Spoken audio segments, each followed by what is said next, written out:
अस्सलामुअलैकुम everyone, welcome to जोर का जोड़। मीरब ज़ीशान की तरफ से आपको बहुत बहुत खुश आमदीद। यकीनन आप सब बिल्कुल ठीक होंगे और मेरी आवाज़ से भी लग रहा होगा कि मैं भी थोड़ी बेहतरी की तरफ जा रही हूँ, लेकिन अभी दिक्कत बहुत है बोलने में। मगर आपका भरपूर साथ देंगे, हम लोग आपसे डिस्कशन का सिलसिला जारी रखेंगे। कॉमेंट्स करते रहिएगा। I will try my best to take your comments on the show as well.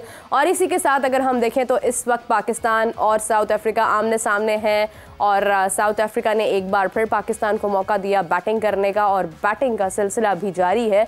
और दूसरी जानिब जो है वो बॉर्डर गवास्कर ट्रॉफी भी शुरू है। पहला मैच आज पहला दिन ऑस्ट्रेलिया और इंडिया के दरमियान जारी है। कुछ गर्मा गर्मी भी हमें देखने को मिली है, तो इसी हवाले से गुफ्तगू का सिलसिला आगे बढ़ाते हैं। मेरे साथ मौजूद हैं सेट पर स्पोर्ट्स एनालिस्ट, स्पोर्ट्स जर्नलिस्ट, आपके फेवरेट राय असलान। अस्सलाम वालेकुम, कैसे हैं आप? वालेकुम अस्सलाम। दूसरी जानिब मेरे साथ मौजूद है one and only Fakhta Qadir Khawaja. अस्सलाम वालेकुम, कैसे हैं आप? वालेकुम अस्सलाम, शुक्र अल्लाह का। देखिए आपका नाम लिया तो मुझे खांसी आ गई। अब पूरा शो मुझे खांसी नहीं आती अदरवाइज। कादिर, सबसे पहले तो ये बताइए कि फाइनली स्केड्यूल भी सामने आ गया है और जो मैचेस अगर हम तसलसल देखते हैं उनका, उसमें कल हाफिज साहब ये बात कर रहे थे कि इंडिया को ये एज हासिल है कि उन्होंने एक ही कंडीशन में खेलना है। हम मोस्टली ये बात करते हैं कि नहीं, जो दुबई की कंडीशंस हैं और पाकिस्तान की कंडीशंस हैं तकरीबन मिलती जुलती हैं, कोई ज़्यादा फ़र्क नहीं है। हमारे लिए तो होम कंडीशंस हैं, मगर दोनों में फ़र्क है, एक डिफरेंस नज़र आता है। और ये जो टीम की सिलेक्शन होगी, जो स्क्वाड बनेगा, वो मद्देनज़र इसको रखते हुए बनेगा कि पाकिस्तान में मैचेस और दुबई में मैचेस, जिसमें न्यूजीलैंड, बांग्लादेश, पाकिस्तान तीनों इन्वॉल्व हैं। तो ये जो हमें थोड़ी सी प्रॉब्लम आ रही है, और दूसरी जानिब भी भारत को जो इसका एडवांटेज है कि उनको एक ही जगह पर क्रिकेट खेलनी है, डू यू थिंक कि इसका असर होगा मैचेस के ऊपर? देखें, वो चाहे एशिया कप हो चाहे वर्ल्ड कप हो, इंडिया को हमेशा से एडवांटेज रहता है इस चीज़ का कि वो एक ही जगह पर ट्रैवल करते हैं, एक ही जगह पर मैचेस खेलते हैं, सिवाय अपने होम जो उनका टूर्नामेंट्स आते हैं उसके अलावा। तो अगर आप श्रीलंका में देख लें तो वो भी इन्होंने कोलंबो में, फिर उसके बाद हमारा चूँकि कैंडी में ज़रूर था, फिर उसके बाद कोलंबो में गए। हम लोगों ने वहाँ से ट्रैवल किया, पाकिस्तान वापस आए एशिया कप में, पाकिस्तान आके यहाँ पे भी खेलता रहा, वहाँ पर भी जाता रहा। फिर उसके बाद अब पाकिस्तान का जो पहला मैच है कराची में, उसके बाद से फिर पाकिस्तान ने जाना है दुबई। हाँ। तो उधर मैच खेलना, फिर बांग्लादेश, फिर इस तरह तो खैर ट्रैवलिंग तो है, लेकिन मैं समझता हूँ कि कंडीशंस मुख्तलिफ नहीं हैं दोनों कंट्रीज़ के लिए। और इंडिया चूँकि वहाँ पर खेलता रहा है, IPL भी वहाँ पर हो चुकी है, PSL भी वहाँ पर बहुत सीज़न हुए हैं, पाकिस्तान वहाँ पर अपनी होम सीरीज़ भी खेलता रहा है UAE में। तो पाकिस्तान को भी वहाँ पर कंडीशंस के लिहाज से मुश्किल पेश नहीं आने वाली, क्योंकि उनको पता है कि सरफेस कैसी है, जो दुबई है उसकी पिच का कंडीशन क्या है, उसका माहौल क्या है। तो उनको काफ़ी हद तक तजर्बा इस लिहाज से है ज़रूर कि पाकिस्तान उसमें ज़रूर उस तरह खेल सकते जैसे यहाँ पर रावलपिंडी में या लाहौर में या कराची में। अनफॉर्चुनेटली मुझे दुख इस चीज़ का है कि 7 अरब रुपया लगा के स्टेडियम तैयार कर लिया गया। हाँ। और उसमें पाकिस्तान का एक मैच भी नहीं है। तो ये मुझे इस चीज़ का दुख है। हमारे इंटरनेशनल डिपार्टमेंट भी उसमें इन्वॉल्व है, उसको भी चाहिए था कि कम अज़ कम पाकिस्तान का जो एक आधा मैच अगर रावलपिंडी में था तो उसकी जगह, रावलपिंडी की जगह इधर करवा देते, ऑस्ट्रेलिया इंग्लैंड आप रावलपिंडी में शिफ्ट करवा देते। अगर आपने इतना बड़ा स्टेडियम बनवाया है तो वो क्या आपने ऑस्ट्रेलिया इंग्लैंड के लिए मैचेस के लिए बनवाया? क्या आपने दूसरे अफगानिस्तान इंग्लैंड के मैचेस के लिए, अफगानिस्तान ऑस्ट्रेलिया के मैचेस के लिए बनवाया? तो ये चीज़ थोड़ी सी काबिल गौर है कि आप लोगों ने इतना पैसा भी लगाया, 7 बिलियन अबव आपने रकम जो है वो लगाई स्टेडियम के अपग्रेड करने में, और उसमें जो लोकल आवाम होगी लाहौर की, आप देखें कि पूरी पाकिस्तान में ये एक वाहिद लाहौर एक ऐसा स्टेडियम है जहाँ पर हाउसफुल होता है। हाँ। हाउसफुल होता है, आवाम आती है। कराची में भी हमने मुतअद्दिद मरतबा देखा स्टेडियम जो हैं वो खाली पड़े रहते हैं। PSL में भी, आपकी इंटरनेशनल सीरीज़, टेस्ट सीरीज़ हो, उसमें भी खाली। हाँ, क्राउड नज़र आता है फैसलाबाद में, लाहौर में, पिंडी में, अगर वो कोई बड़ा मैच होता है। तो अब ये वाली चीज़ जो है वो काफ़ी दुख रही है कि आपका इतना बड़ा स्टेडियम भी बन रहा हो, आपने 38,000 तकरीबन कैपेसिटी का आपने स्टेडियम तैयार कर लिया हो, और उसके बाद जो है वो उसमें टीमें जो हैं वो आपके होस्ट कंट्री ही ना हो। तो आपको एक बड़ा मैच ये मिल ज़रूर रहा था पाकिस्तान इंडिया का, लेकिन आपने उसकी जगह कंपनसेट अच्छा मैच कोई भी नहीं किया। यहाँ पर सिर्फ सवाए ऑस्ट्रेलिया इंग्लैंड के कोई बड़ा मैच नहीं है चैम्पियंस ट्रॉफी का। अगर आप देखा जाए तो आपको वरना नज़र आएगा Afghanistan England, Afghanistan Australia, Australia England. तो ये तीनों मैचेस जो हैं उसकी जगह पे अगर आप होस्ट कंट्री जो है पाकिस्तान उसका मैच रख लेते तो आपको रेवेन्यू भी जनरेट होता, मैक्सिमम कैपेसिटी भी आपकी होती। आपने जिस स्टेडियम को अपग्रेड नहीं किया वहाँ पर आपने पाकिस्तान का मैच रख लिया। मतलब आपने एक स्टेडियम कराची का जो अपग्रेड किया उधर पाकिस्तान का मैच रखा, जो स्टेडियम आपने अपग्रेड नहीं किया जिधर वहाँ पर आपने यहाँ से कदाफी से कुर्सियाँ उखाड़ी और वहाँ जाके लगा दी, उन पे आपने मैच रख दिया।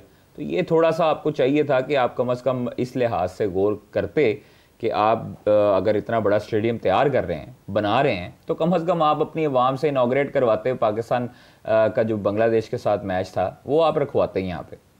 खैर अब देखें PSL में लोग देखेंगे स्टेडियम में आके। कादिर, बड़ा इंपॉर्टेंट पॉइंट आपने रेस किया है और मुझे बड़ा अच्छा लगा कि आपने ये बात जो है वो की है, क्योंकि इसका जिक्र भी हर कोई नहीं करता है।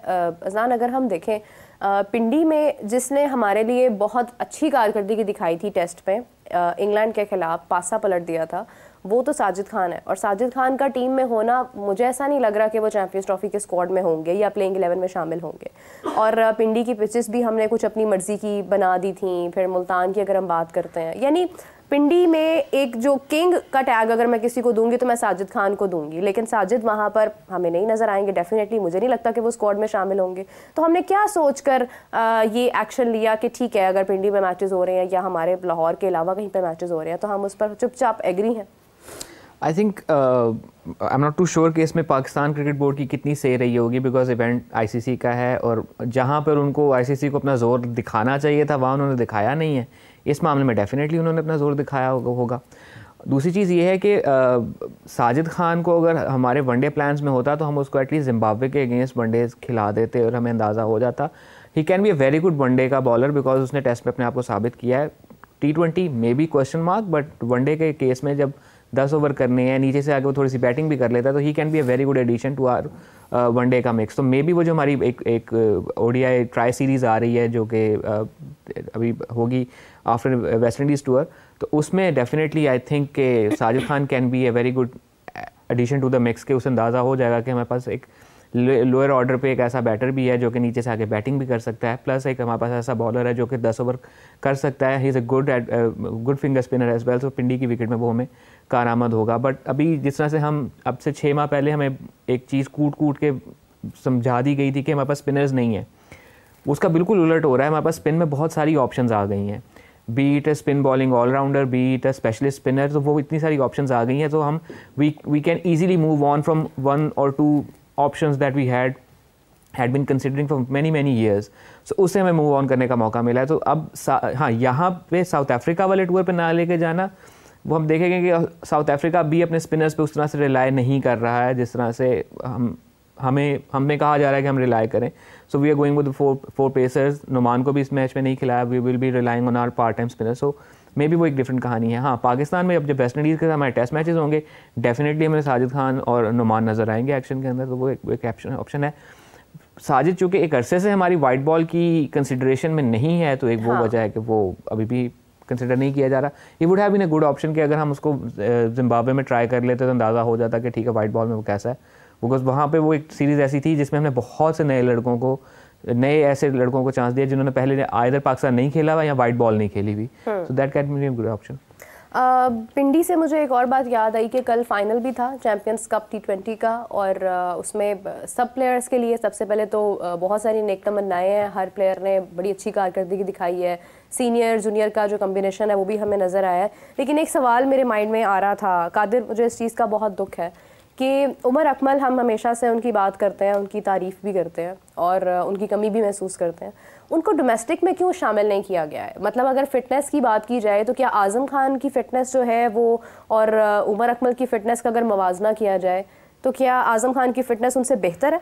मतलब क्या ऐसी रीज़न है कि वो हमें डोमेस्टिक में भी नज़र नहीं आए? देखें, जो डोमेस्टिक बनाने वाले हैं या करने वाले हैं वो वही शक्लें हैं जो पुराने पिछले 4-5 सालों से नज़र आ रही हैं, और उनको शायद उमर अकमल की शक्ल नहीं पसंद या उमर अकमल खुद नहीं पसंद।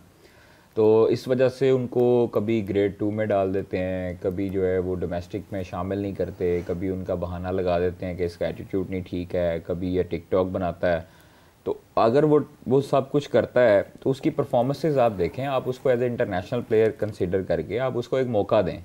अगर वो कहता है कि मैं डोमेस्टिक खेलना चाहता हूँ या डोमेस्टिक खेलता हूँ, तो वो आप उसको क्यों नहीं खेलने देते? आपने पिछले सीज़न उनको खेलने दिए, PSL में आया, परफॉर्मेंस दी, सब चीज़ें हुई। आप उसको डोमेस्टिक पूरा सीज़न देंगे तो आप उसकी वैल्यूएशन कर सकते हैं ना। उनको डर है कि ये आ गया तो फिर हमारा जो दूसरे हमने कंसिडर किए हैं लड़के वो शायद आउट हो जाएं, लोग प्रेशर डालें कि उमर अकमल को लेके आओ, उमर अकमल को लेके आओ। मचोली का जो खेल है वो वाज़ेह हो जाएगा। इसीलिए शायद ये चीज़ें हैं। और कुछ जगहों पर अहमद शहजाद और उमर अकमल ने मना भी किया था डोमेस्टिक खेलने से भी, जो हमें सोर्सेज बताते हैं।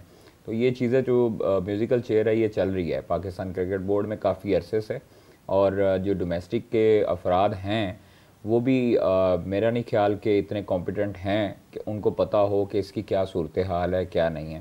तो खैर नहीं, तो ये डेटा एनालिस्ट बैठे हैं ना, उनको कहें कि वो स्टैट्स तो निकाल के बताएं। इरफान को जहाँ पर वो खिला रहे हैं या वो किसी और प्लेयर को खिला रहे हैं, इनफैक्ट सलमान अली आगा, आप उमर अकमल की आखिरी इनिंग्स निकाल कर बताएं, उसकी 10 इनिंग्स निकाल के आप देख लें कि ODI में कौन जो है वो एक बेहतरीन प्लेयर हमारे लिए बनता था। मतलब हम इतना ग्रजेस की तरफ आ जाते हैं, हमें अपनी ईगो या अपनी सेल्फ रिस्पेक्ट इतनी प्यारी है कि हम अपने खेल को दाव पर लगा देते हैं।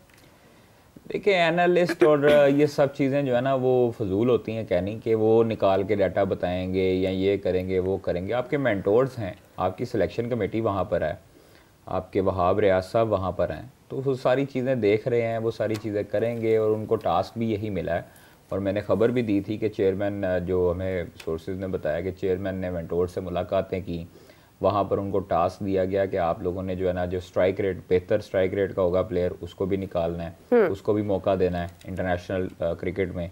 जो रन्स कर रहा है, जो अच्छी मेंटेन कर रहा है चीज़ें, स्ट्राइक रेट भी और रन्स भी, उसको आपने मौका देना है, नज़र में रखना है, आपने उसको बाकायदा तौर पर चांस देना है, अब इग्नोर नहीं करना।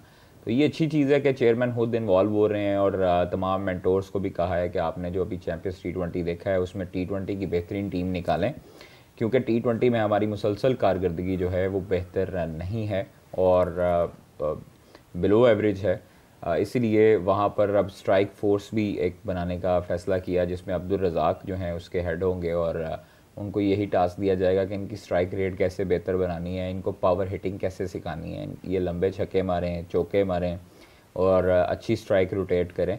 तो इसलिए अब ये टास्क जो है वो सौंपा गया 2026 के वर्ल्ड कप को मद्देनज़र रखकर, जो कि बहुत अच्छी चीज़ है। मैं समझता हूँ कि देखें, आपका अगर 1 साल बाद टूर्नामेंट है ना, हाँ, तो आपको अभी से ही तैयारी करनी पड़ेगी। आप अपने 5 साल, अगले 5 साल की प्लानिंग अभी से शुरू करेंगे तो एग्जीक्यूट कर सकेंगे और आपको प्लेयर्स भी मिलेंगे, अच्छे प्लेयर्स मिलेंगे। लेकिन यहाँ पर क्या होता है कि यहाँ पर सिर्फ और सिर्फ अगली सीरीज़ के हवाले से सोचा जाता है और उसको मद्देनज़र रखा जाता है। टीमें क्या करती हैं, जब मुख्तलिफ अब वो जो मॉर्गन थे, आयन मॉर्गन, आपको याद होगा कि 2015 वाला जो वर्ल्ड कप हुआ, वाइट बॉल कमेटी बनी, 4 साल उन्होंने कहा मुझे ये लड़के चाहिए, मैं अगले 5 साल, अगले 4 साल 5 साल बाद जो वर्ल्ड कप होने जाएगा मैं आपको जीत के दूंगा, मुझे ये लड़के चाहिए, ये मैं इनको तैयार करूंगा, इनको मौका दूंगा 5 साल। तो ऐसे टीमें बनती हैं कि आप अगले 5 साल सोचें। यहाँ पर अगले 2 महीने का नहीं सोचते, अगले 1 महीने का सोचते हैं। एक सीरीज के बाद पता नहीं होता चेयरमैन ने रहना है, सिलेक्शन कमेटी ने रहना है, आपके कप्तान ने रहना है। तो इसलिए जब आपकी इंस्टेबिलिटी होगी तो उस वक्त आपको चीज़ें भी, रिजल्ट भी बुरे मिलेंगे। अगर आपकी स्टेबिलिटी आपकी बोर्ड में है, आपके लोग मौजूद हैं, आपको कोई इनसिक्योरिटी नहीं है, तो फिर उसके बाद आपके रिजल्ट्स भी अच्छे आना शुरू हो जाएंगे। बिल्कुल सही है। किसी के साथ हमें ज्वाइन किया है, खिजर ने, हमारे स्पोर्ट्स जर्नलिस्ट हैं, कराची से हमें ज्वाइन किया उन्होंने। अस्सलाम वालेकुम, कैसे हैं आप? जी वालेकुम अस्सलाम, आप सब ठीक हैं? जी बिल्कुल, हम लोग ठीक हैं। जब तक हमने शेड्यूल नहीं देखा था तब तक तो हम बिल्कुल ठीक थे, उसके बाद जो है वो हमारे थोड़े ख्यालात दरम बरम हो गए। खिजर, अगर हम देखें तो कराची के अंदर एक बड़ी डाइवर्सिटी हमें नज़र आती है, डिफरेंट तरह के लोग हैं, फ़ैन फॉलोइंग उनकी डिफरेंट है। तो अगर देखें तो वहाँ पर जिस तरह के मैचेस की एडजस्टमेंट की गई है, आप उससे मतलब मुत्तफ़िक हैं? आपको लगता है कि ये ठीक है, या लोगों के जो क्राउड के अतबार से अगर हम स्केड्यूल देखते हैं तो क्या वो बैलेंस्ड स्केड्यूल है? देखिए, कराची वो शहर है जहाँ पर मुख्तलिफ ज़बानों के लोग बसते हैं, और जब हमने शेड्यूल देखा तो हमें भी बड़ी हैरानगी हुई। जैसे बांग्लादेश के जो 2 मैचेस पाकिस्तान में हैं वो रावलपिंडी में रखे गए, हालांकि बंगालियों की सबसे बड़ी आबादी कराची में बसती है। कराची में तकरीबन ये समझे कि आपके लाखों की तादाद में बंगाली हैं जो यहाँ पे बसते हैं, और वो पाकिस्तानी बंगाली हैं, मगर क्योंकि आपकी जहाँ से ओरिजिन होता है, डेफिनेटली आपकी तवज्जो होती है, मोहब्बत होती है। जो अफगानी क्राउड है, अगर अफगानिस्तान का जैसे एक मैच रखा गया है तो वो भी जो है यहाँ पे अफगान जो क्रिकेटर्स हैं उनकी भी बहुत बड़ी फैन फॉलोइंग है। तो ये सब चीजें जो है ना बड़ी स्टडी की जाती हैं। अगर मैं यही नोट कर रहा था कि अगर बांग्लादेश के मैचेस कराची में होते तो आप जो है वो हैरानकुन तौर पर जो दीगर मैचेस हैं उनके मुकाबले में कराची में आप क्राउड देखते, क्योंकि जो काफी अरसे से बांग्लादेश की टीम जो है वो कराची में नहीं आई है और जो बांग्लादेश के जो सपोर्टर्स हैं या बांग्लादेश क्रिकेट टीम के जो पसंद करने वाले लोग हैं वो यकीनन वेट करते हैं। हमने रावलपिंडी में मैचेस हुए थे, मगर आप अगर इसकी बिल्कुल ही अपोजिट क्राउड देखते, खासतौर पे जो बंगाली क्रिकेट टीम को सपोर्ट करने वाले जो लोग हैं, हाँ। अगर कराची में मैच होता तो वो बहुत बड़ी तादाद में यहाँ पर आते। तो कराची में ओवरऑल मैचेस तो अच्छे हैं, मगर अगर क्राउड पुलिंग की बात करें कि एक जो क्राउड है उसको खुद से स्टेडियम तक पहुंचना, पहले बहुत ज्यादा मुश्किलात होती थी, पहले बहुत मसाइल होते थे कि आपको तकरीबन 3-4 किलोमीटर दूर से पैदल आना होता था। मगर अब सूरत हाल मुख्तलिफ है, जैसे जैसे हालात बेहतर हो रहे हैं। तो ये सब चीजें हम देख रहे थे कि दुनिया भर में ऐसे ही होता है कि उन सिटीज में मैचेस रखे जाते हैं जहां पर दीगर टीमों की जो सपोर्टर्स हैं, जो एक्सपेक्टेटर्स हैं, वो बड़ी तादाद में हो, तो ताकि ग्राउंड फुल रहे और मजा आए और गेट मनी भी जो है वो जबरदस्त हो। सर अगर हम देखें तो पहला मैच ही कराची से शुरू हो रहा है, मतलब टूर्नामेंट का आगाज वहां से हो रहा है, डेफिनेटली ट्रेनिंग भी वहीं से होगी, तो स्टेडियम किस हद तक जो है वो तैयार हो चुके हैं और क्या खबर है इस हवाले से कि पूरा ट्रायल हो चुका है, तमाम चीज़ें जो वहाँ पर लगाई गई हैं वो मजबूत हैं, किसी का कोई नुकसान नहीं होगा, कोई प्रॉब्लम हमें इस किस्म की देखने के लिए सामने नहीं आएगी, बिकॉज LED लाइट्स और ये तमाम चीज़ें जितने भी मामलात होते हैं रावलपिंडी में तो कोई तब्दीली नहीं हुई है, तब भी वहाँ पर मसाइल सामने आ जाते हैं। तो एक स्टेडियम जो एक नए सिरे से तैयार किया गया है, वहाँ पर किस किस्म की सहूलियात जो हैं उन पर कितना फोकस किया जा रहा है कि वो बिल्कुल ठीक हो, टूर्नामेंट से पहले मुकम्मल हो जाए? देखिए, उससे पहले खुशकिस्मती कह लें कि एक ट्रायंगुलर सीरीज है, उसके मैचेस हैं कराची में, तो उसकी तैयारियां जारी हैं। फिर डोमेस्टिक के भी कुछ इवेंट्स होने, तो कराची में उससे पहले जो ट्रायल है वो तो हो जाएगा और 31 दिसंबर लास्ट डेट है। लास्ट डेट तक जो है वो जो अंदरूनी हिस्सा है वो मुकम्मल तौर पर मुकम्मल कर लिया जाएगा ग्राउंड का, और जो बैरूनी हिस्सा है जहाँ पे थोड़ी बहुत रेनोवेशन होनी है वो ड्यूरिंग ट्राई नेशन सीरीज भी वो काम चलता रहेगा।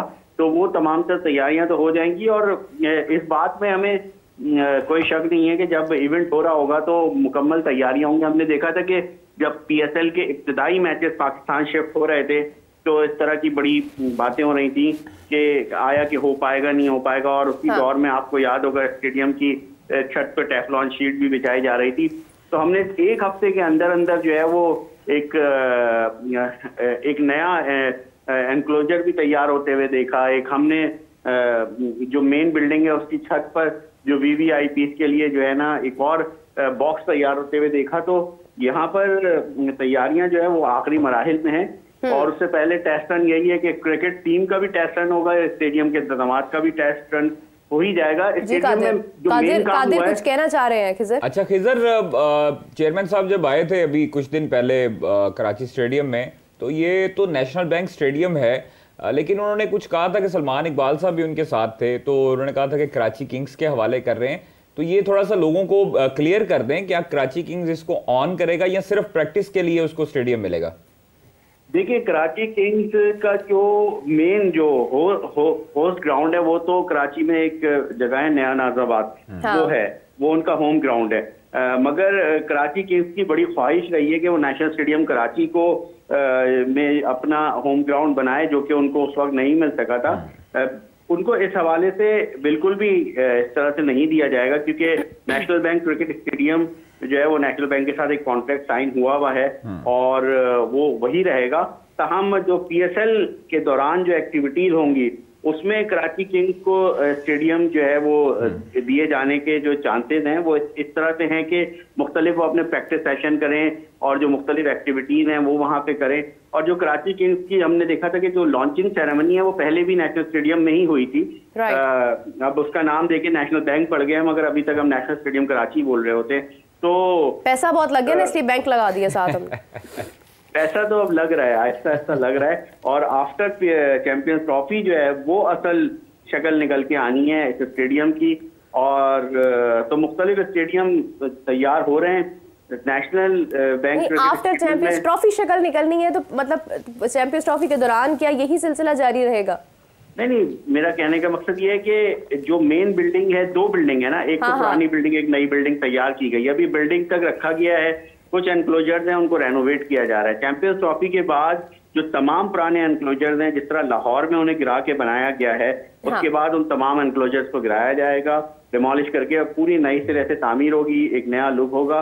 मगर वो चैंपियंस ट्रॉफी से पहले पाकिस्तान क्रिकेट बोर्ड ये रिस्क लेना नहीं चाह रहा था, और अच्छा फैसला है कि जो कुछ हो सकता था वो कर दिया गया है। एक फार एंड पे नई बिल्डिंग तैयार कर ली गई है, दूसरी पुरानी बिल्डिंग है, उसको भी इस्तेमाल किया जाएगा, और स्टेप बाय स्टेप स्टेडियम जो है वो बेहतरी की जाने जा रहा है। मगर अभी कादिर ख्वाजा भी हमारे साथ हैं, हमने जिस तरह के इंतजाम वर्ल्ड कप में मैक्का में देखे थे, उससे बहुत अच्छे इंतजाम पाकिस्तान में हैं। डैलिस में जितनी तकलीफ हुई थी पाकिस्तान टीम को, लोग तो कहते हैं कि टीम हारी है, मगर ना हमें प्रैक्टिस सेशन मिला था, ना पिचेस वहां पर मिल रही थी कि प्लेयर जो है वो जाके प्रैक्टिस करते। बॉलर्स के लिए इतनी भी इस लेवल पर भी पिचेस नहीं थी कि बॉलर्स बॉलिंग कर पाते। वो कोई कभी इंडोर जा रहे हैं, कभी आउटडोर जा रहे हैं। प्रॉब्लम्स सामने आई हैं, हमने देखा है, लेकिन चले हमें बेनिफिट है, जो भी होम ग्राउंड जिसके पास होता है, जिस मुल्क के पास, वो अपने लिए बेहतरीन फैसले करता है। खिज़र, आपका बहुत शुक्रिया, thank you so much for joining us. Aslan, आपसे जानना चाहूँगी, अभी जिस तरह से मतलब खिज़र भी बता रहे हैं कि तैयारी जारी है, लाहौर में भी जारी है, और तकरीबन हमारे पास 6 ही दिन बाकी हैं कि हमें अपनी तैयारियां मुकम्मल करनी है, डेडलाइन जो है वो बहुत करीब है। कराची की तो बात हो गई है सारी, लाहौर को अब हमने सपोर्ट कर दिया है मेहमानों के, मतलब मेहमानों ने आकर यहाँ पर खेलना है, तो कितनी उम्मीद है कि मैचेस में इंटरेस्ट का फैक्टर जो है वो हम मैनेज कर पाएंगे? मेहमानों से पहले हमने उसको सपोर्ट कर दिया है जो एक्चुअली मेज़बान है इस इवेंट के, विच इज़ ICC। और ICC इवेंट्स में हमने इवेंट 2023 के इंडिया वर्ल्ड कप में भी देखा था कि अदर देन इंडिया मैचेस हमें उस तरह से क्राउड हाउसफुल नज़र नहीं आया। पाकिस्तान के मैचेस में फिर क्राउड आ जाता था कलकत्ता या हैदराबाद वगैरह में, लेकिन उसके अलावा जितने भी मैचेस हुए, फॉर इंस्टेंस अगर ऑस्ट्रेलिया न्यूजीलैंड का मैच है या इंग्लैंड न्यूजीलैंड का मैच है, उसमें उस तरह से क्राउड देखने को नहीं मिलता था, हाउसफुल हमें उस तरह से देखने को नहीं मिला। तो ये एक चैलेंज ICC इवेंट्स में रहता है कि host country and other than host country आपको एक फ़र्क नज़र आता है कि कितने जो क्राउड आया है। सो 38,000 की कैपेसिटी विद लाइक 26,000 की कैपेसिटी हुआ करती थी कदाफी स्टेडियम की पहले, और वो हाउसफुल हो जाया करता था पाकिस्तान मैचेस में एंड PSL के सेकंड लेग के दौरान। सो वो चीज़ देखना इंटरेस्टिंग होगा कि क्या 38,000 की कैपेसिटी मीट हो पाती है या नहीं, स्पेशली जब पाकिस्तान की टीम ने यहाँ नहीं खेलना। हाँ, वहाँ एक फैक्टर ज़रूर है कि just for the sake of experience के चलो नया स्टेडियम है वो देखने चलते हैं, या पाकिस्तान में 28 साल के बाद एक ICC इवेंट हो रहा है तो उसका हिस्सा बनने के लिए, बिकॉज यहाँ पर तो पुराना स्टेडियम जो है उसके लिए लोग पासेस मांग रहे होते थे, अपने खिलाड़ियों को देखने के लिए लोग कह रहे होते थे हमें पासेस दे दे फ्री में। यहाँ कौन इतनी महंगी टिकट लगा के सिर्फ स्टेडियम देखने के लिए जाएगा? उसकी 2 वजूहत है ना, हमारे यहाँ कल्चर वो नहीं है, टिकट बाइंग कल्चर उस तरह से नहीं है। अगर हमने स्टेज ड्रामा भी देखना है तो वो भी पासेस पे देखना है, हमने किसी TV प्रोग्राम का हिस्सा बनना है तो वो भी पासेस पे बनना है, हमने क्रिकेट मैच देखना है तो वो भी हमने पासेस पे देखना है, हमने कॉन्सर्ट जाना है तो वो भी पासेस पे जाना है। तो हमारे यहाँ पेड इंटरटेनमेंट का कॉन्सेप्ट उस तरह से है ही नहीं, और ये ओवर द ईयर्स बिल्ड हुआ है। सो अगर आज से कोशिश की जाएगी कि टिकट बाइंग कल्चर यहाँ पैदा किया जाए, तो मे भी उसके लिए पूरी एक नस्ल जो कि 20 साल दरकार होते हैं वो लगेंगे, उसके बाद वो कल्चर आएगा। दूसरी चीज़, हमारे यहाँ स्पोर्ट्स ग्राउंड्स या स्टेडियम्स भी उस तरह से वेलकमिंग नहीं है जिस तरह से हमें बाकी मुल्कों में नज़र आता है। ठीक है, क्रिकेट तो एक अमेरिकन स्पोर्ट नहीं है, तो वो एक बर्गर बेचने वाले से अच्छी पेस्ट्री बनाना आप एक्सपेक्ट नहीं कर सकते, तो वही हुआ वहाँ पे अमेरिकन। हाँ। वो अमेरिकन स्पोर्ट होती तो बहुत अच्छा स्टेडियम बना लेते। ठीक है, तो अगर हम अमेरिकन स्पोर्ट्स देखें, फॉर इंस्टेंस बेसबॉल देखें या NFL देखें या NBA देखें, तो उनके जो अरीनाज होते हैं, उनके जो स्टेडियम्स होते हैं वो बहुत वेलकमिंग होते हैं। इवन इंग्लैंड में जो क्रिकेट मैचेस में हमने देखा है कि उनके जो स्टेडियम्स होते हैं, ठीक है वहाँ सख्ती होती है कि आप सर्टन काइंड ऑफ पोस्टर नहीं लेके जा सकते, आप सर्टन लंबाई से लंबा बाजा नहीं लेके जा सकते, इस किस्म की सख्तियाँ होती हैं, सख्तियाँ होती हैं सख्तियाँ, लेकिन स्टिल स्टेडियम बहुत वेलकमिंग होते हैं। वहाँ पे आपको मैच के अलावा एक बहुत अच्छा एक्सपीरियंस मिलता है, एंड फिर आपका दिल चाहता है कि आप उस जगह पर जाएं, अपनी फैमिली को लेके जाएं, अपने बच्चों को लेके जाएं, ताकि एक एक्सपीरियंस इनकलकेट हो, आगे बच्चों को पता चले कि अच्छा स्टेडियम जाना, वहाँ पे मैच एक्सपीरियंस करना कितनी इंपॉर्टेंट चीज़ होती है। मसला ये है कि एक वो वाली बात कि हमें वो पेड इंटरटेनमेंट का शौक नहीं है, नंबर 2 पैसे दे के मुझे मिल क्या रहा है, मेरा एक्सपीरियंस किस किस्म का है, वो बहुत मैटर करता है। तो स्टेडियम्स का वेलकमिंग होना बहुत ज़रूरी है। स्टेडियम पहुँचने से पहले अगर 17 जगह मेरी तलाशी होगी और हर जगह पे एक मेरे साथ मोस्ट ऑफ द केसेस बदतमीजी होने के इम्कान है, तो फिर मैं क्यों जाऊँगा? सो इन चीज़ों को बैलेंस आउट करने की बहुत ज़रूरत है। इट्स बीन लाइक अब 5-6-7 साल से पाकिस्तान में इंटरनेशनल क्रिकेट हो रही है, तो हमारे यहाँ जो स्पोर्ट्स एडमिनिस्ट्रेशन के पेरिफेरीज में जो इदारे हैं, फॉर इंस्टेंस जो सिक्योरिटी पे मामूर लोग हैं, उनकी भी इतनी ट्रेनिंग हो जानी चाहिए कि एक्चुअली स्टेडियम कौन आना चाह रहा है और कौन एक्चुअली ट्रबल मेकर है। सो वो जब फ़र्क हो जाएगा तो वो एक्सपीरियंस थोड़ा बेहतर हो जाएगा। चले देखते हैं। हमारे यहाँ ये भी कल्चर है कि हमने तो कोई बाहर से आ रहा हो उसको लेने जाना हो तो पूरा खानदान एयरपोर्ट चला जाता है। तो यहाँ पे बाहर के जब खिलाड़ी आ रहे हैं तो वो खानदान के खानदान तो फिर अब टिकट्स नहीं खरीदते हैं, तो वो ज़्यादा प्रेफर करते हैं कि हम पासेस की तरफ चले जाए या फ्री टिकट्स की तरफ चले जाए। कादिर, वैसे तो आप मतलब बहुत पाकिस्तान से मोहब्बत भी करते नज़र आते हैं और आप किसी दूसरे प्लेयर की उतनी तारीफ़ नहीं करते हैं जितनी आप अपने प्लेयर्स की करते हैं। लेकिन आज एक इंसिडेंट हुआ ऑस्ट्रेलिया के यानी मैदानों में जहाँ पर भारत और ऑस्ट्रेलिया खेल रहे हैं और विराट कोहली गुजर रहे हैं और उनका कंधा लगता है सैम का डेब्यू है। और मैं पर्सनली अगर इस चीज़ को देखूं, टीनेजर है। देखें, मैं यही एक बात करूंगी कि इतना बड़ा प्लेयर, विराट कोहली कितने साल के हैं और कितना खेलने का तजुर्बा, मैं यही बात आपसे करने वाली हूँ कि एक कितना सीनियर प्लेयर किसी एक जूनियर प्लेयर के साथ ऐसी कोई हरकत क्यों करेगा? तो क्यों करेगा? It can be a coincidence. क्या मतलब आप उसको डिफेंड कर रही हैं? क्यों करेगा? हाँ, मतलब उसने जानबूझ के नहीं किया? नहीं, आई डोंट थिंक सो। कैसी बातें कर रही है आप वीडियो, आपके सामने अगर वीडियो आया ना तो आप वीडियो मैंने देखी है। हाँ, वीडियो आप दोबारा देखें कि वो इंटेंशनली हुआ। ये जो उसने कंधा मारा है कोहली ने, क्या वो नीचे देख रहा था बॉल की तरफ? उसको पता था कि वो सामने से आ रहा है, उसका ध्यान नहीं था जब वो आउट हुआ है। तो उसने जानबूझ के ये इंटेंशनली तौर पर ये सब कुछ किया है और जिसका ये फाइन, और हो सकता है कि अगले मैच पे उन पर पाबंदी भी हो जाए एक मैच की। तो इस तरह नहीं करना चाहिए। देखें, मैंने लेकिन इसकी रीजन क्या होगी? मतलब I don't get the point exactly, that's why I asked you कि आप, बस वो टीनेजर है, उसने आगे रन्स किए, स्कोर किए, सारा कुछ किया। अब वो फ्रस्ट्रेशन है, ये और कुछ भी नहीं होता, ये फ्रस्ट्रेशन होती है। और आप जो है वो एक तरह का, आपको एयरपोर्ट पे भी जो इंसिडेंट हुआ था एक उनके रिपोर्टर के साथ, और वो उन्होंने वहाँ पर भी उन्होंने कहा, तो विराट से जब ऑब्वियसली रन्स नहीं हो रहे, जब वो फ्रस्ट्रेट हुआ है सारी चीज़ों से, तो वो इस तरह की हरकतें जो है वो करके तो फिर करनी पड़ती हैं। एक सीनियर होने के नाते उन्हें करनी नहीं चाहिए थी, और कम से कम उनको इतना ख्याल कर लेना चाहिए था कि वो दुनिया के बेहतरीन प्लेयर्स में उनका शुमार होता है। पूरी दुनिया उनको देखती है, सीखती है, यंगस्टर्स उनसे सीखते हैं, उनका स्टाइल कॉपी करते हैं। तो ये चीज़ें उनको कम से कम देखनी चाहिए। इम्पैक्ट भी बुरा पड़ता है, आपको पूरी दुनिया में आपकी फ़ैन फॉलोइंग होती है। ये नहीं कि आपने सिर्फ इंडिया में ही, आप 1.25 अरब की आबादी हैं, 1.5 अरब की आबादी के हीरो हैं। आप पाकिस्तान के भी कई ऐसे प्लेयर्स होंगे, बच्चे होंगे, नौजवान होंगे जिनको जो है वो आप पसंद होंगे। और ये तस्वीरें जो अभी चल रही हैं, तो उस पर मेरा नहीं ख्याल कि इस तरह की हरकतें करनी चाहिए। और एक सीनियर प्लेयर को, इतने बड़े नाम को, तो आप दोबारा वो अगर वीडियो देखेंगी तो आपको समझ लग जाएगी। नहीं, मैंने वो वीडियो काफी बार देखी है। आप दोबारा ही देखी है मैंने। आप वो मोहब्बत में ना देखें, आप वो फैन फॉलोइंग में ना देखें, आप ये देखें कि आप एक न्यूट्रल जज होके देखें कि आप, देखिए, आई जस्ट फेल्ट कि ही इज वॉकिंग, उसका अंदाज है वो एग्रेसिव नजर आता है हमें फील्ड के दौरान। वो बॉल भी उठाकर ऐसे ही फेंकते हैं, उनका एक अपना अंदाज है। ठीक है, कैच पकड़ लेंगे तो वो बॉल एग्रेसिवली फेंकेंगे। अब सामने से कोई आ रहा है, वो उसको टच हो गया है, आई डोंट थिंक सो कि इतने बड़े इशू की बात है। आईसीसी को जो मामला देखने चाहिए थे वो आईसीसी ने देखे नहीं है। आईसीसी ने पाकिस्तान को भरपूर अंदाज में जो है वो एक चैंपियंस ट्रॉफी की मेज़बानी वो दे नहीं पाए हैं। बाकी चीज़ों की तरफ उनकी तवज्जो है। मतलब रिकी पॉन्टिंग भी इस हवाले से बात कर रहे हैं, कभी वो किसी पे गुफ्तगू के दौरान स्लेजिंग के ऊपर जो है वो कोड ऑफ कंडक्ट लगा देते हैं। तो मतलब ये जो मैचेस के दौरान ये जो चीज़ें होती हैं, डोंट यू थिंक कि ये इतनी इंपॉर्टेंट नहीं होती हैं जितनी इंपॉर्टेंट किसी कंट्री के पास अगर मेज़बानी है तो उस पर तवज्जो दी जानी इंपॉर्टेंट थी? देखें, उनका सिर्फ एक काम नहीं है आईसीसी का, आईसीसी के बहुत सारे काम हैं। एंड इन फील्ड क्या हो रहा है, इन फील्ड कंडक्ट ठीक है, ये भी उनके उसमें आता है। सो इस पे जो भी एज़ पर लॉ एक्शन होना चाहिए वो होना चाहिए। दोनों साइड्स की स्टोरी सुनी जानी चाहिए, उसके बाद उस पर होना चाहिए। बाकी कोहली के केस में एक चीज़ जो मैं बहुत अप्रिशिएट करता हूँ वो ये कि वो अपनी प्राइवेट लाइफ को लेके कोशिश करता है कि वो जितना प्राइवेट रह सके। अपने बच्चों के मामले में बड़ा मामला पेश आया, अपने बच्चों के मामले में बड़ा प्रोटेक्टिव है कि एक सर्टेन एज तक उनकी तस्वीर नहीं इजाज़त के बगैर जानी चाहिए, which is fine, which is actually जो कि सबको करना चाहिए कि अपने बच्चों के मामले में सोशल मीडिया पे उनकी तस्वीर जा रही है नहीं जा रही है, इस मामले में बड़ा प्रोटेक्टिव होना चाहिए।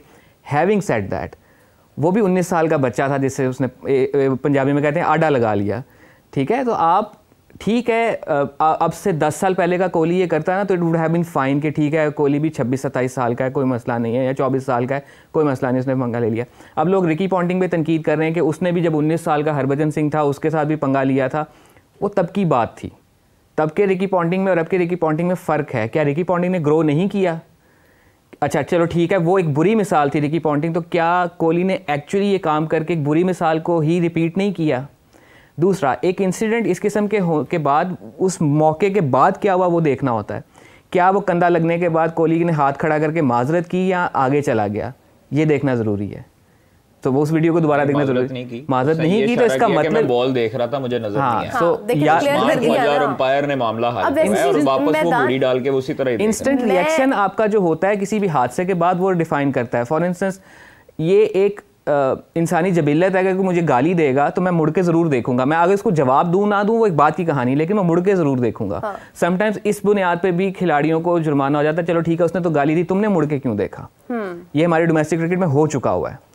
तो क्या उसके टक्कर लगने के बाद कोहली ने माजरत की या हाथ खड़ा किया कि हम सॉरी मुझे नहीं पता चला? देखिए राइवलरी है ना मैदान में इस वक्त, ऑस्ट्रेलिया और पाकिस्तान की राइवलरी जो है वो हमेशा से। कादिर जो हंसते हैं ना, मुझे इस बात पे जाना राइवलरी की फिर क्या वो लायन किंग का डायलॉग है ना कि why don't you pick on someone of your own size. तो फिर किसी ऐसे बंदे से अड्डा लगाओ जो आपकी उम्र के बराबर का, वो 19 साल का, ठीक है वो क्रिकेट खेल रहा है। क्रिकेट का यही मसला है ना कि बड़ी जल्दी बंदा लाइमलाइट में आया था तो हम एक्सपेक्ट करते हैं कि वो बड़ा बिहेव भी करेगा। सो वो जो है जो लड़का जिसके साथ टक्कर हुई है सैम, वो भी 19 साल का है, ही इज टीनेजर, बच्चा है। और कोहली की उम्र होगी ऑलमोस्ट 34, 35, 36, 30 प्लस। तो आप अंदाजा लगाएं मर्दों की मेच्योरिटी का कि 35 साल की से कम उम्र बंदे को तो वजीर आज़म भी नहीं बनने दिया जाता।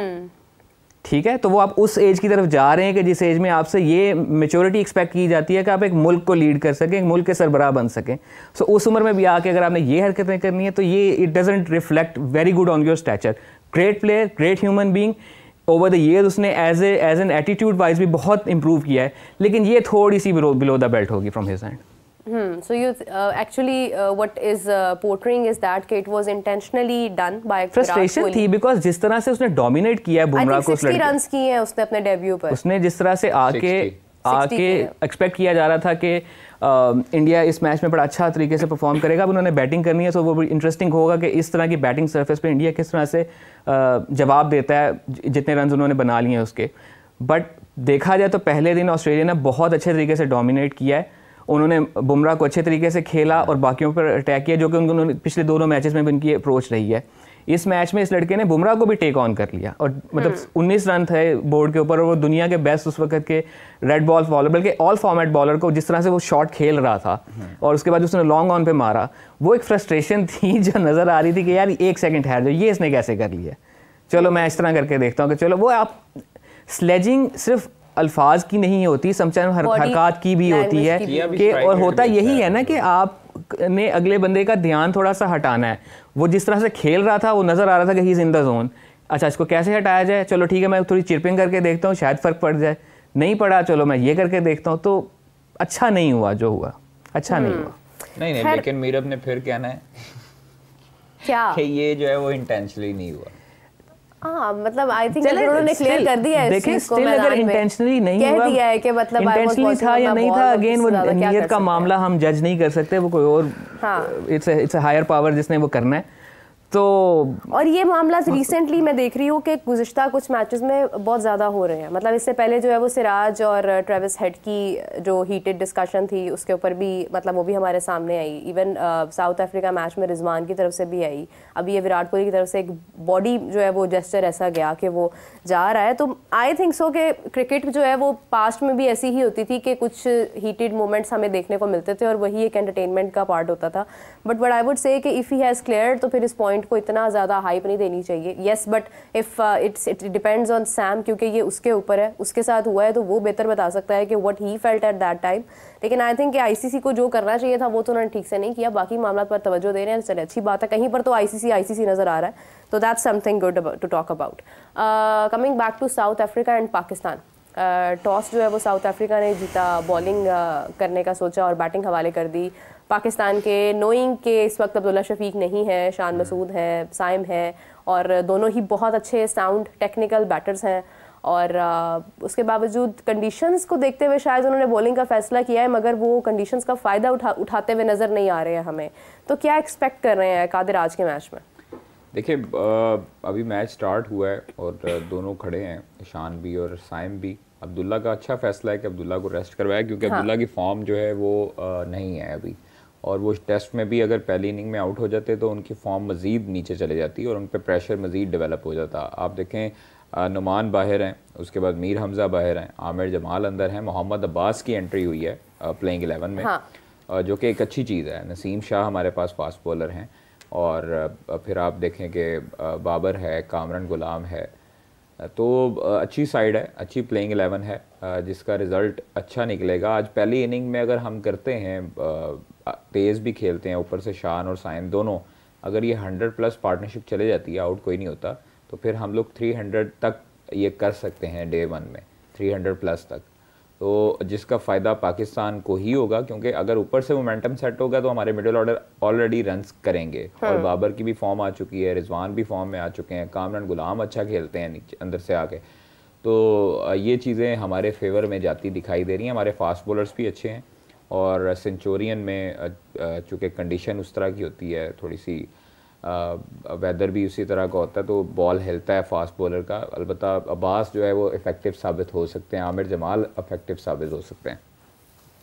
बिल्कुल सही, बिल्कुल सही। आमिर जमाल पर काफ़ी नज़रें शान मसूद की भी थी। कल उन्होंने भी कहा कि मेरे लिए एक बड़ी अच्छी ऑप्शन है, जो कि दोनों तरह से जो है वो हमारे लिए फ़ायदेमंद साबित हो सकती है। अगर हम बॉलिंग की भी बात करते हैं, बैटिंग की, इनफैक्ट ही सेट दैट कि सीमर्स को ज़्यादा बेनिफिट मिलता हुआ नज़र आ रहा है। लेकिन जैसा हमने पहले भी कहा कि हम किसी स्पेशलिस्ट स्पिनर के साथ नहीं गए हैं यहाँ पर। हमने अगर हम देखें तो साउथ अफ्रीका ने केशव महाराज को अप्रोच करने की कोशिश की थी, बट वो ठीक नहीं थे, जिसकी वजह से कि वो नहीं शामिल हुए। तो इट मीन्स कि they are also on the side के एक स्पिनर तो हमारे पास होना चाहिए। और डोंट यू थिंक कि नुमान अगर हम उसको ऐड करते तो वो हमें बैटिंग में भी कारआमद साबित हो सकता था, और कहीं ना कहीं ज़रूरत पेश आ सकती थी नुमान की। Nauman could have been a good addition, but ऐसा नहीं है कि अगर उसको ड्रॉप किया तो बहुत बड़ा ब्लंडर हो गया, because we are going with 4 pacers. अब हाँ, यहाँ पे मसला ये आ सकता है कि जो मसला हमारे पेसर्स के साथ रहा है for the longest time recently, के are they fit enough to play the whole test match. हमने देखा है कि हमारे टेस्ट फास्ट बॉलर्स जो हैं वो एक इनिंग के बाद जो है वो पुल आउट कर रहे होते हैं, या दूसरी इनिंग में अक्सर अवेलेबल नहीं होते हैं। सो वो देखना होगा कि क्या खुर्रम शहजाद जिनकी फ़िटनेस पे क्वेश्चन मार्क रहता है कि is he match fit enough, तो वो होगा। हाँ, नुमान के केस में ये था कि उसके होने से ये है कि आप उससे ज़्यादा लंबे स्पेल करवा सकते हैं, तो वो एक चीज़ आपको इन केस ऑफ जो वर्कलोड आपका फास्ट बॉलर का मैनेज हो जाता है। बट हैविंग सेड दैट, हमारे पास 4 पार्ट टाइम स्पिनर्स मौजूद हैं, so they can work up as a 1 और 2 स्पिन ऑप्शन, कि आप उन चारों को इस तरह से यूज़ कर लें कि आपकी 1 या 2 स्पिन बॉलर की जो कमी है वो पूरी हो जाए। हाँ, may be they might not be your wicket taking options, but हाँ, आपकी जो ओवर रेट को आपने जो मैनेज करना है उस मामले में आपकी हेल्प आउट कर सकते हैं। दूसरा, I was over the weekend watching an old Australia and India का मैच। उसमें टॉस के टाइम पे सचिन से सवाल होता है कि डोंट यू थिंक आउटफील्ड गीली है तो बॉल ख़राब हो जाएगी। तो उसने बड़ी इंटरेस्टिंग बात कही कि अगर आप बॉलिंग अच्छी करेंगे तो बॉल आउटफील्ड में जाएगी नहीं। सो अगर आपका जो फास्ट बॉलिंग यूनिट है वो अच्छा परफॉर्म कर देगा तो शायद आपको फिर स्पिनर की कमी महसूस नहीं होगी। सो वही चीज़ यहाँ पे आती है। अब दूसरी चीज़ जो अच्छी हुई है वो ये हुई है कि बड़े अरसे से सवाल किया जा रहा था कि अब्दुल्ला शफीक परफॉर्म नहीं कर रहा, रेड बॉल में तो वो क्वेश्चन मार्क हमेशा से ही काफ़ी अरसे से चलता आ रहा था, तो वाई डोंट शान ओपन द इनिंग्स। और उससे ये है कि शान के ओपन करने से हमारे पास वो एक ऑप्शन आ जाएगी कि एक एक्सपीरियंस्ड ओपनर आ जाएगा विद साइम अयूब, और साइम अयूब की फॉर्म उस वक्त हमें नज़र आ रहा था कि बनना शुरू हो गई हुई है। And then we can give a question to your number 3 batter. अब यहाँ पे होगा कि either Babar is going to be your number 3 batter और कामरान गुलाम। आइडियली यहाँ पे बाबर को नंबर 4 होना चाहिए, because if he is your best batter then उसको नंबर 4 पे बैटिंग करनी चाहिए ताकि उसको टाइम मिल जाए कि वो then you have Saud Shakeel in your latter half of your middle order, तो वो एक अच्छी जगह मिल जाएगी बाबर को to work up on his form and score big runs. लेकिन देखना ये होगा कि हमारा टॉप ऑर्डर क्या अच्छा परफॉर्म कर पाता है। हमारी टॉप ऑर्डर यानी ओपनर्स का मसला यही रहा है कि फॉर द लॉन्गेस्ट टाइम उनसे 100 रन की पार्टनरशिप नहीं हो पा रही। अभी भी अगर देखा जाए तो दोनों बड़ा सेंसिबली खेल रहे हैं, 2.9 की इनकी एवरेज चल रही है पर ओवर। वो उस तरह से नहीं खेल रहे जो शान मसूद का तरीका है कि क्विकली वो 30-35 रन बनाए जाएं, या साइम अयूब का जो तरीका, तो बड़ा अच्छे तरीके से वो नया गेंद सी ऑफ करने की कोशिश कर रहे हैं। फिर पुराने गेंद के टाइम पे ऑब्वियसली बैटिंग थोड़ी सी आसान हो जाएगी, बट क्या इन कंडीशन को देखते हुए उनका पहले बॉलिंग करने का फैसला इस तरफ तो नहीं है कि मे बी बॉल रिवर्स करना शुरू हो जाए।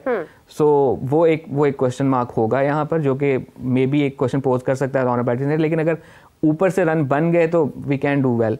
और हाँ, दूसरी चीज़ ये है कि हम साउथ अफ्रीका की वाइट बॉल टीम का रेड बॉल टीम के साथ कंपैरिजन नहीं कर सकते। इट्स लाइक फ़र्क इतना ज़्यादा है कि एक शर्लॉक होम्स है तो दूसरा डॉक्टर मॉरियोटी है, इतना फ़र्क है दोनों में। मतलब वो पिछले 6 में से आई थिंक 5 टेस्ट जीते हैं और जो एक नहीं जीते हैं वो ड्रॉ किया था। हाँ। और वहाँ उनकी वाइट बॉल टीम का देखें तो अभी रिसेंटली हमसे वनडे हारे हैं। T20Is में भी उन्होंने 12 T20s में आई थिंक 4 जीते हैं शायद अपनी होम कंडीशंस में। मतलब कुछ अच्छा रन रेट उनका बॉलिंग रेड बॉल साइड पे नहीं रहा, सॉरी वाइट बॉल साइड पे नहीं था, बट रेड बॉल साइड पे दे आर डूइंग वेल और वो कंटेंडर्स हैं टू प्ले द फाइनल। यहाँ पे पाकिस्तान उनकी पार्टी ख़राब कर सकता है, बिकॉज हमारा तो कोई चांस नहीं है फाइनल खेलने का। तो हम यहाँ पे इस वक्त वो किरदार बनेंगे जो इन तीनों चारों की पार्टी ख़राब करेंगे। So that is interesting. इसलिए टेस्ट मैचेस इंटरेस्टिंग है कि ठीक है पाकिस्तान ने तो नहीं खेलना फाइनल, किसका फाइनल ख़राब करता है, किसका फाइनल ख़राब करता है, ये ज़्यादा इंटरेस्टिंग होगा। Good one. अच्छा, एक प्रेडिक्शन लास्ट में कादिर की हमेशा से ठीक होती है। Qadir, South Africa and Pakistan, what would be the result? I think so result तो निकलेगा 1-0 Pakistan. 1-0, you mean one match would be like draw हो सकता है? मुझे ऐसा लग रहा है it will be 1-1। Azlan, what's your prediction? अगर पाकिस्तान अपनी फील्डिंग अच्छी कर लेता है और कैचेस ड्रॉप नहीं करता तो दोनों टेस्ट मैच जीत जाएगा। अरे ये लगे है ना सच्चे पाकिस्तानी। लेकिन हम उम्मीद करते हैं कि वाकई में अच्छे मैचेस खेले हम लोग, क्योंकि मुझे आई थिंक कि नुमान अगर होता तो कुछ इम्पैक्ट आ सकता था। बट शायद देखिए ये हम यहाँ बैठकर बात कर देते हैं बड़ी आसानी से, लेकिन जो वहाँ पर खेल रहे होते हैं, कंडीशंस देख रहे होते हैं, उनको बेटर मतलब दे बेटर नो कि क्या सिचुएशन है, किसको होना चाहिए, किसको नहीं होना चाहिए। सो हम तो राय दे सकते हैं, जैसे राय अजलान हमारे साथ मौजूद है। चले आपका बहुत शुक्रिया Azlan and Qadir, it was very nice having you both here.